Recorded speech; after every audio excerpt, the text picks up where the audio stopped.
speaking of South Carolina natives, we're welcoming our new meteorologist, Jed Kristoff, back to the Low Country. Yes. You're born and raised Charleston guy. And I guess I brought the heat with me. Yeah, you really did. And the second you showed up. You did come from a place with a lot of heat. I know it was very cold where you were at. Yeah, a couple of years in Montana, right? That's right. 3 years out in Montana was fantastic. Glacier National Park. And I got to see the Aurora multiple times too, which you can't see here. But that must have been awesome. I really miss the beach. He's an amazing photographer too, so you'll have to check out his photos online, and hopefully we'll get to show some on Midday and a couple shows to come. Yeah. So Jed, what's going on with the heat? Well, it's hot. That's all I have for you. No, I'm kidding. It's a fantastic day. The thing is, we're looking at a little bit of haziness in the sky. I mentioned earlier it's a little bit of smoke from Canada. Not much of an impact. We'll see some actually vibrant colors as we get closer to sunset. Now, here's a live shot from the Edge of America Folly Beach, and you're looking at overall pretty drained out surf right now, just about knee to thigh high. I would keep an eye on it. If you're a surfer like I am, you want to keep an eye on it over the next couple of hours. With the incoming tide, we could see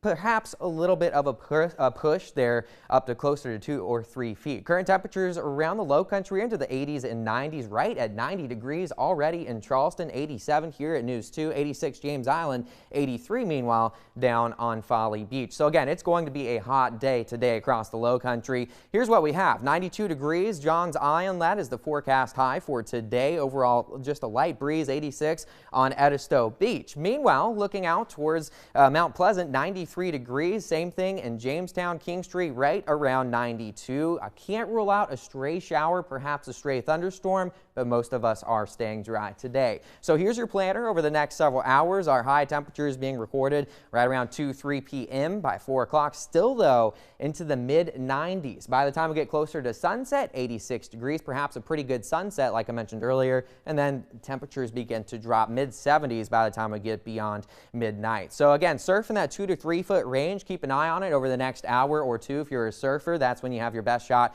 at getting out. We will see the winds slightly switch to onshore though, but remaining just 5 to 10 miles per hour, so not too bad. The temperature on the beach is right around 86 degrees, dropping into the low 80s as we head into the next several hours. So tonight, dropping into the 70s for the majority of us. A few spots actually making it into the upper 60s, like Kingstree there. Most of us into the mid 70s though. Same thing, Johns Island, 73, 74 in North Charleston, 73 degrees out on Edisto Beach. Heading into tomorrow afternoon, as I mentioned earlier, we're into the 80s and 90s, and we're just going to continue to warm from tomorrow. In fact, the weekend is where we really start to see temperatures warm up and humidity comes into play as well. We could be looking at heat index values as we head closer into Saturday and Sunday, 105 to 110. So we're talking the potential for excessive heat, especially though Sunday and Monday. Those are the 2 days to keep an eye on where we could see some very hot temperatures, looking like easily the hottest day of the year, either Sunday or Monday. The forecast high, 98 degrees, feeling though